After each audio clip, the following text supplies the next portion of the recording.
des petits cours d'astrologie, donc c'est des tout petits cours, hein. Je propose des vraies formations bien évidemment, mais c'est juste pour vous expliquer un petit peu que l'astrologie, c'est pas ce qu'on voit sur Instagram ou dans les petits livres trop simples en fait qu'ils font. L'astrologie, donc, c'est une science initiatique. Donc, quand je dis science, en général, ça fait hurler les gens. En fait, il y a une grande différence entre la science scientifique et la science initiatique, puisque la science scientifique, si vous voulez, s'oppose d'opposer la subjectivité qui n'a aucune importance pour se positionner sur le monde objectif et réel extérieur. Donc ça, effectivement, c'est la science scientifique. Et la science initiatique, si vous voulez, part de l'intérieur de l'individu et le fait progresser, pariant que c'est l'évolution du regard de l'individu qui va non pas changer le monde extérieur complètement, mais donner des clés donc ésotériques et invisibles au monde extérieur à mesure de la transformation et de l'évolution de conscience de l'individu. Bon, donc l'idée évidemment, et qui est très drôle, c'est que la physique quantique qui a montré par exemple que l'observateur n'était jamais neutre en face d'une situation, mais faisait partie lui-même intégrante, on va dire, de la modification de la scène et de la modification globale de la perception et de la compréhension, voire des conditions de l'expérience, a fait vaciller vraiment la différence entre science initiatique et science traditionnelle, science scientifique. Donc on ne va pas rentrer dans ce débat de que vaut l'astrologie. Ce qu'on peut dire simplement, c'est que on pense de manière raisonnable, nous-mêmes en tant qu'humains, qu'une fois désincarnés, en fait, on ne nous demandera pas tellement si on a bien réussi à bien réussi à gérer notre appli bancaire, par exemple, avec la gestion des flux et des demandes, si on a réussi à agrandir notre garage, ou bien si on a pu avoir autant de promotions qu'on le souhaitait et des bonnes économies pour notre retraite, mais bien plutôt, en fait, si on a apporté de l'amour aux autres, si on a réalisé les potentiels dont on était porteur et qu'on a donné un sens réel à notre vie. Donc ça, c'est une chose qui est très importante puisque, en fait, la science initiatique et l'évolution de conscience parlent des choses qui, justement, ne sont pas monnayables et qui ne sont pas mesurables, alors que la science scientifique, justement, se pose sur ce qui est mesurable. Évidemment, si vous voulez, ces deux visions. Et d'ailleurs, nous allons parler de Jupiter et de Saturne, donc qui parlent bien de notre incarnation terrestre et non pas de notre incarnation céleste. C'était juste en fait pour vous mettre une petite mise en bouche. Donc, quand vous interprétez Jupiter et Saturne dans un thème astral, n'imaginez pas que vous allez pouvoir regarder la position, par exemple, de Jupiter en Capricorne 8 et vous dire « Ah, alors qu'est-ce que je peux dire sur Jupiter en Capricorne 8 ?» En fait, techniquement, rien. Pourquoi ? Parce que Jupiter est une planète d'interrelation, donc ça veut dire qu'elle ne va pouvoir être perçue dans un thème qu'à travers, on va dire, des liens qui se nouent, par exemple avec le Soleil, par exemple avec Saturne, on va en parler, par exemple avec la Lune, on ne va pas en parler, par rapport aux planètes personnelles, par rapport, si vous voulez, au reste en fait du thème. C'est-à-dire que la position des deux planètes sociales, Jupiter et Saturne, sont deux positions, si vous voulez, qui ne peuvent pas se lire indépendamment. Vous pouvez, à la limite, dire quelque chose d'une position d'une planète personnelle, Mars, Vénus ou Mercure. Vous ne pourrez jamais faire ça pour Jupiter et Saturne, qui doivent toujours se lire par rapport à autre chose. Nous installant en fait dans le lien social, ça veut dire que Jupiter et Saturne ne nous concernent pas nous, mais concernent directement la place que l'individu va mettre en place, faire émerger au sein de la société. C'est-à-dire que quel style de vie, en fait, allez-vous installer qui va vous mettre en lien avec quel type de communauté, quel type de valeurs que vous allez décider de prôner comme étant les meilleures et celles que vous défendez. C'est de ça, justement, en fait, que parle votre Jupiter. Votre Jupiter parle de l'instruction, de l'inscription et de la construction dans une communauté, de l'intégration en fait du regard sociétal sur soi-même, de l'acceptation, comme dirait Frankl, je reviens là-dessus dans une seconde, de donner un sens à sa vie pour en trouver un.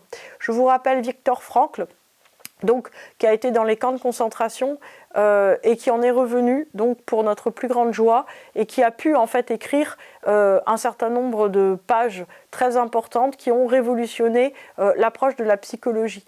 pour vous le faire, j'allais dire en très très court, vous vous rappelez peut-être que Sigmund Freud a trouvé que la clé en fait de la construction de l'âme humaine se tournait autour de la sexualité, c'est-à-dire que la sexualité était le prisme qui permettait de comprendre la totalité des rapports interpersonnels, des rapports en fait de l'évolution de l'homme dans la société, etc., etc. Voilà, et en fait son principal disciple, Carl Gustav Jung, à un certain moment a pensé que le papy chevrotait et en fait avait probablement un problème de frustration sexuelle à tout ramener à la sexualité. Et Jung en fait s'est ouvert, j'allais dire, à une étude archétypale et une étude ethnologique, ethnographique extrêmement importante en fait des êtres humains sur Terre, et en fait à travers l'étude très avancée d'énormément de cultures, de sagesse philosophique, de sagesse initiatique, Carl Gustav Jung a commencé à sortir en fait un système symbolique, j'allais dire des tréfonds de la Terre et des tréfonds de la psyché de l'âme humaine, disant qu'en fait la clé profonde de l'être humain était la compréhension des principaux archétypes porteurs, qui sont porteurs en fait des, j'allais dire, grandes lignes de force de l'inconscient humain, inconscient qui se retrouve dans la totalité des cultures, qui sont en fait autant de structures invisibles qui permettent à l'être humain de se sentir un être humain, de s'inscrire dans le temps, d'évoluer et au fond, si vous voulez, d'installer une vie proprement humaine. Donc Carl Gustav Jung a installé, si vous voulez, toute une, j'allais dire, une approche de l'être humain qui était faite exactement, j'allais dire comme Freud, sauf que c'était pas avec le même contenu pour notre plus grand bonheur, voilà, donc qui était une approche de l'être humain non pas faite sur ses impulsions, ses pulsions et les monstres dont il était porteur, mais en fait sur toutes les choses qui peuvent être d'ailleurs avec une part d'ombre, mais qui sont, j'allais dire, la structuration profonde de l'individualité et qui permettent en fait d'évoluer et de comprendre sur quoi en fait notre psychisme est en train de s'adosser pour se développer. En fait, si vous voulez, il faut juste comprendre les archétypes, par exemple celui du héros, par exemple celui de la féminité, par exemple celui du yin et du yang, juste pour vous donner un certain nombre d'exemples, comme, j'allais dire, des tuteurs pour des petits arbres, vous voyez, qui permettent en fait à l'être humain de se déployer individuellement. Après, Carl Gustav Jung a bien compris qu'il y avait aussi une logique d'évolution qui allait de la persona, c'est-à-dire du masque social, merci Jupiter, vers le fait d'aller vers une plus grande authenticité qui était beaucoup plus proche de la polarité de Saturne, qui était effectivement un sens de la responsabilité. À la suite des découvertes de Carl Gustav Jung, qui étaient déjà pas mal, on est sorti, on va dire, d'une vision assez primaire de la psychologie pour rentrer vraiment dans une vision qui permettait à l'être humain de toucher aux arcanes profonds de l'humanité. Là-dessus arrive Viktor Frankl, de retour de ses camps de concentration, qui s'est rendu compte, si vous voulez, que non, en fait, c'était pas la pulsion sexuelle qui était à la base de tout. Lui aussi, il était psychologue. Que, oui, ok, les archétypes, ok, mais qu'en fait, les gens qui survivaient le mieux, c'était ceux qui décidaient, en fait, par une décision libre et parfaitement absurde, d'aimer leur vie, de se battre en fait pour leur talent et de se relier aux autres par la foi du fait de donner un sens avec ce qu'on avait. Non pas un sens absurde qui se retirerait, mais le sens que je décide par ma vie et par ma responsabilité de donner. Bien, c'est très intéressant en fait pour Jupiter et Saturne. Donc en fait, on n'a pas été plus loin que Frankl qui au fond pose le fait que la vie a le sens, et notamment avec Jupiter et Saturne, le sens en fait qu'on lui donne. Donc le principe, si vous voulez, de ces deux planètes, c'est qu'elles nous installent dans la société. Comment peut-on avoir confiance en soi? Comment peut-on trouver sa place dans le monde? Déjà en étant avec les autres et pas en étant tout seul. Ça, c'est la première leçon de Jupiter, c'est-à-dire que si vous voulez savoir qui vous êtes, vous devez être en interrelation avec les autres, c'est-à-dire édifier quelque chose, non pas avec d'autres qui soient une abstraction virtuelle, mais quelque chose, si vous voulez, qui soit de l'ordre d'un échange et d'une réception mutuelle. C'est-à-dire que quand vous faites quelque chose avec Jupiter ou avec Saturne, vous le faites pour créer un lien avec le monde extérieur. Non pas un lien dans lequel vous recevez littéralement, mais un lien dans lequel vous commencez par donner. Donc, le lien, en fait, déjà entre Jupiter et Saturne est évident, c'est-à-dire que ces deux planètes-là ne peuvent pas fonctionner l'une sans l'autre. Pourquoi ? Eh bien, en fait, c'est la même chose, si vous voulez, que deux saisons. C'est-à-dire que Jupiter démultiplie et dans un mouvement d'expansion. Jupiter, si vous voulez, c'est le foisonnement et la richesse du printemps ou de l'été. C'est-à-dire que c'est le moment où il y a énormément en fait qui est à foison, qui est là en train de se donner et de tout donner. Et sauf qu'à un certain moment, si vous voulez, il faut la verticalité de la décision et de la division pour que, justement, j'allais dire, il puisse y avoir d'autres saisons de foisonnement. C'est-à-dire que Jupiter a cette notion d'horizontalité qui déploie les choses et Saturne a la notion, si vous voulez, de déploiement profond, c'est-à-dire qu'on élève vers le ciel, c'est-à-dire qu'au milieu de tout le foisonnement dont vous êtes porteur, au milieu de tous les talents, de toutes les potentialités, de tous les hommes, de toutes les femmes, de toutes les choses que vous pourriez créer, qu'est-ce qui se passe? Vous décidez, c'est-à-dire que vous dites ça oui, ça non. Non pas ça non parce qu'il y a quelque chose qui vous plaît moins ou qui est moins bien, mais en fait, si vous voulez, tel un roi dans son royaume, à un certain moment, vous vous dites, je n'ai pas deux corps, je ne suis pas incarné deux fois, donc je ne vais pas poursuivre deux choses, mais une seule. Dans cette décision, si vous voulez, d'aller de l'avant et d'une certaine manière d'accepter de laisser des choses en arrière pour permettre à d'autres de grandir, eh bien nous retrouvons toute la force de Saturne, qui est une force, si vous voulez, qui permet ce déploiement et cette, j'allais dire, véritablement cette floraison, ce déploiement, cette élévation vers le ciel, très important de ce dont nous sommes porteurs. Donc la définition de notre place dans le monde et la confiance en soi qu'on peut avoir, c'est Jupiter. Jupiter qui nous installe au sein de la communauté, qui nous permet en fait de sentir des échanges, qui nous permet en fait de sentir que ce que l'on est a une valeur pour les autres. Et oui, dommage, la confiance en soi n'est pas quelque chose qu'on peut se donner nous-mêmes, mais qui est uniquement en fait donné par les autres. Ce qui signifie en fait que c'est l'autre qui va vous donner confiance en vous, c'est l'autre qui va vous complimenter, c'est l'autre qui va vous soutenir, de préférence pas un autre que vous payez. Parce que en fait, si vous payez quelqu'un, qu'est-ce qui va se passer? Eh bien, bien sûr, il va être d'accord, j'allais dire, pour vous faire des compliments. Mais sauf que le problème, si vous voulez, c'est que à un certain moment, quel est son intérêt? Alors, si vous allez me voir moi par exemple, oui, vous devrez régler votre consultation, sauf que moi, vous ne me reverrez pas. Donc en fait, j'ai aucun intérêt et en fait, si vous voulez, moi je suis responsable devant les instances célestes de ce que je vous dis. Donc quoi qu'il en soit, si vous voulez, effectivement, je ne vous tromperai pas sur ce qui est à faire ou sur les compliments que je vous donne, puisque si un compliment est réel, eh bien vous verrez que tel un arbre porteur de fruits, vous le déploierez partout. En tout cas, la confiance en soi n'est pas quelque chose que vous pouvez vous auto-donner. Jupiter suppose que vous vous installiez dans une communauté, que vous vouliez en fait grandir. C'est exactement ce qui est expliqué dans la République de Platon. C'est-à-dire que ce dont vous êtes porteur en tant qu'individu personnel avec vos petites planètes personnelles, vous devez le déployer complètement au sein de la communauté pour que ça puisse complètement rayonner.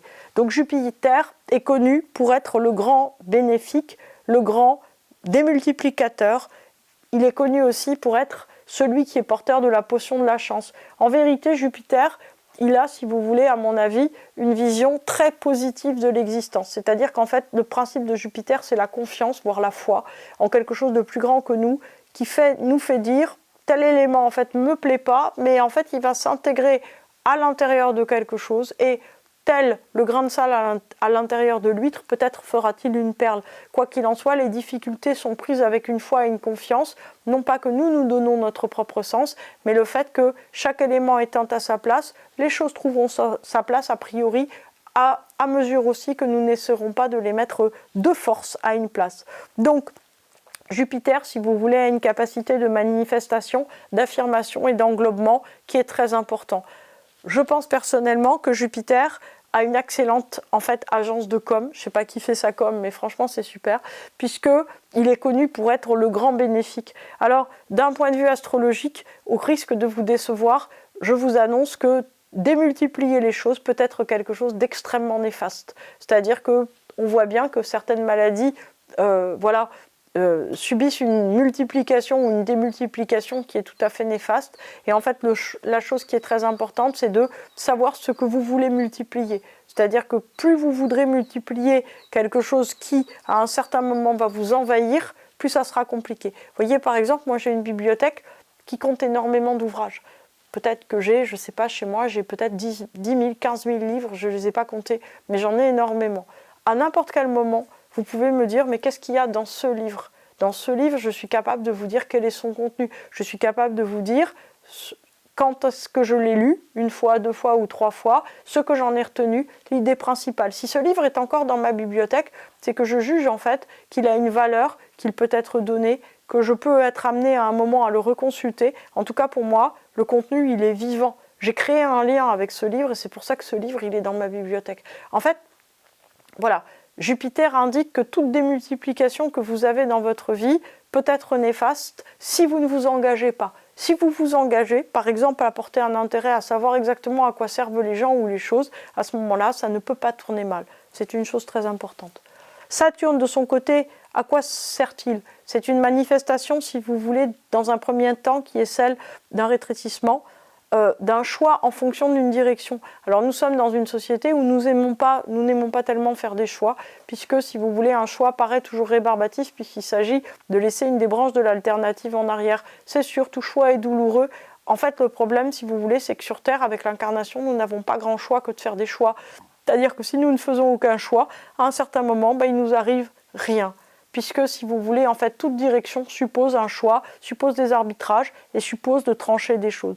Donc la chose qui est importante, si vous voulez, c'est d'avoir la responsabilité de savoir que vous allez choisir une vie, que cette vie, en fait, sera la vôtre et que non, vous ne pourrez pas en changer infiniment. C'est-à-dire que si vous souhaitez changer constamment en fait d'existence, vous allez voir que vous n'allez rien édifier. Les voies doivent être déterminées. À un certain moment, la première personne envers laquelle vous devez prendre un engagement, c'est vous-même. C'est-à-dire que vous devez savoir vers où vous voulez aller et ne plus vous retourner et accepter d'avancer, accepter de laisser des choses en arrière, accepter des choses aussi qui vous font plaisir quelquefois en arrière. Alors Saturne est connu pour être le temps, pour être Chronos, celui qui est compté et qu'on décompte, d'où sa réputation de maléfique. Alors c'est sûr, vous savez, en fait, on va mourir un jour, c'est-à-dire qu'on va se désincarner. Est-ce que c'est un drame? Je ne sais pas, parce qu'en fait, si vous voulez, d'une certaine manière, chaque jour on meurt. C'est-à-dire que chaque jour, on laisse derrière soi un petit bout de notre existence pour en recommencer une nouvelle.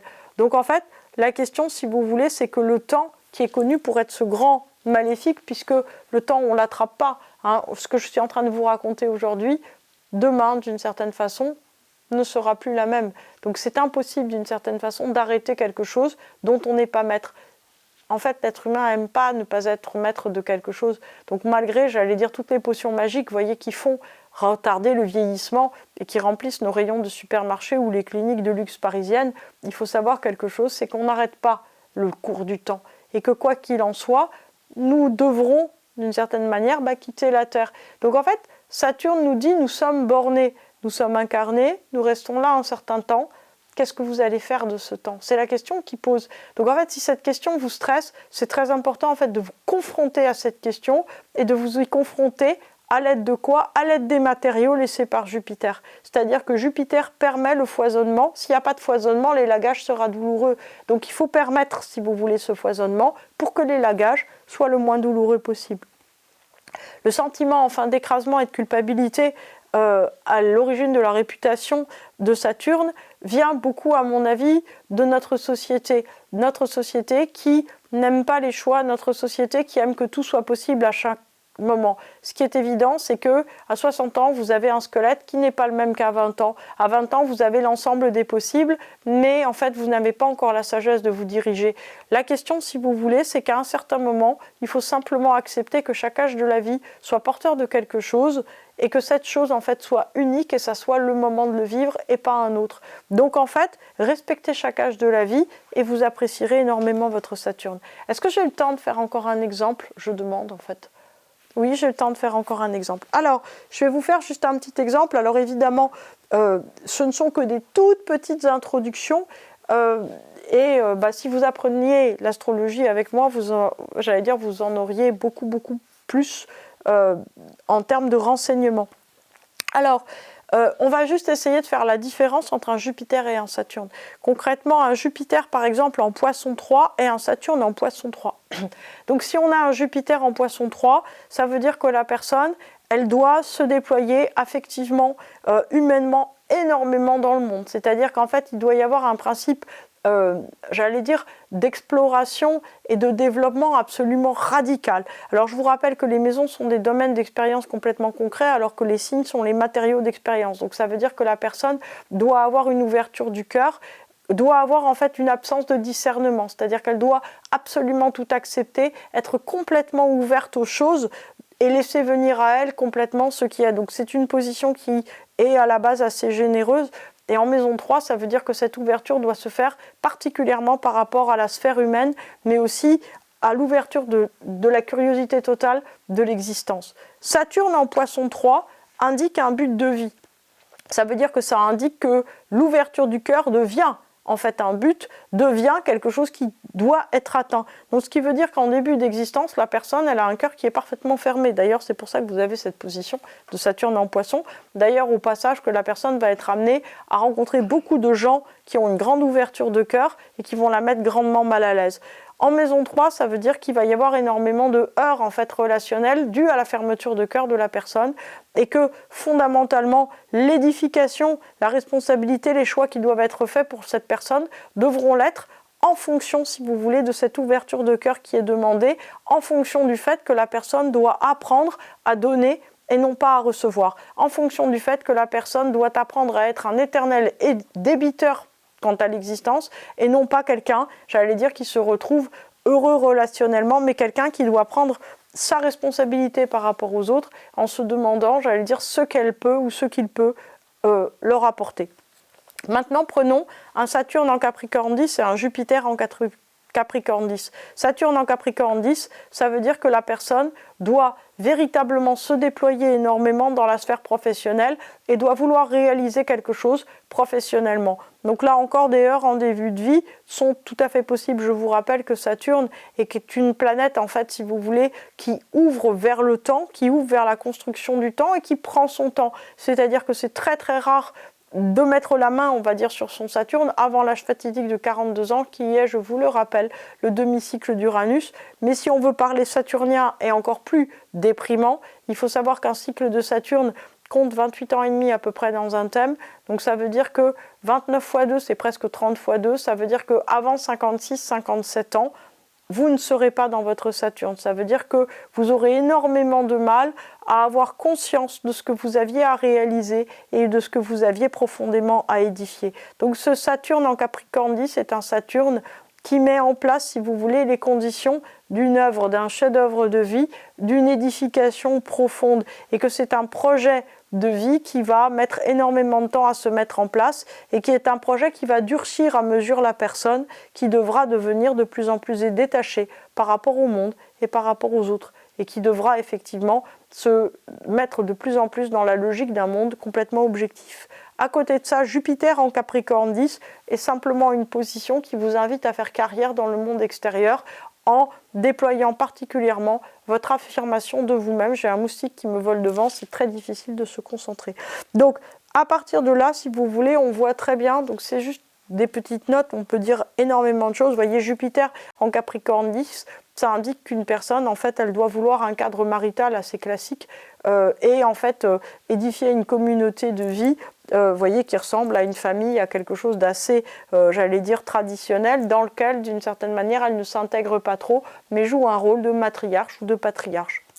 Donc, en tout cas, si vous voulez, ce qui va être très intéressant, c'est que dans tous les domaines de Jupiter, que ce soit l'édification de la vie personnelle, l'édification professionnelle, et avec, si vous voulez, tous les domaines de Saturne, quelle édification dans le temps, quel arbitrage, quelle responsabilité. Parce qu'en fait, si vous voulez, ce qu'il faut, c'est faire travailler ce Saturne. C'est-à-dire qu'à chaque fois que Jupiter fait une édification, il faut que Saturne vienne élaguer. Il faut qu'il vienne élaguer pour mettre en place, si vous voulez, la justesse des décisions. Pour que Jupiter puisse continuer à fleurir saison après saison, il faut que Saturne fasse son travail d'élagage. Donc évidemment, c'est assez rare d'avoir un Jupiter et un Saturne dans le même signe.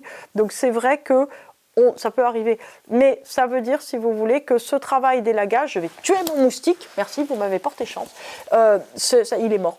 Donc en fait, ce travail d'élagage doit se faire continuellement, j'ai envie de dire presque chaque jour. Vous devez avoir en mémoire comment je démultiplie les choses dans ma vie, comment je les élague. C'est-à-dire qu'il faut que ça soit un mouvement, si vous voulez, d'expansion et un mouvement de recentrage. Ça vous rappelle rien, en fait, peut-être un peu la respiration. Vous savez, il y a des gens qui font du pranayama comme ça. Ils respirent, ils déploient leur être et ils inspirent et ils le rassemblent. En fait, toute la vie, si vous voulez, le principe d'une contraction et d'une dilatation. Exactement, dilatation d'abord, contraction après. Donc c'est ce principe-là que vous devez appliquer à votre existence tout entière. Qu'est-ce qui se passe en fait si vous y arrivez? Eh bien, vous êtes équilibré et vous êtes heureux. Voilà, c'est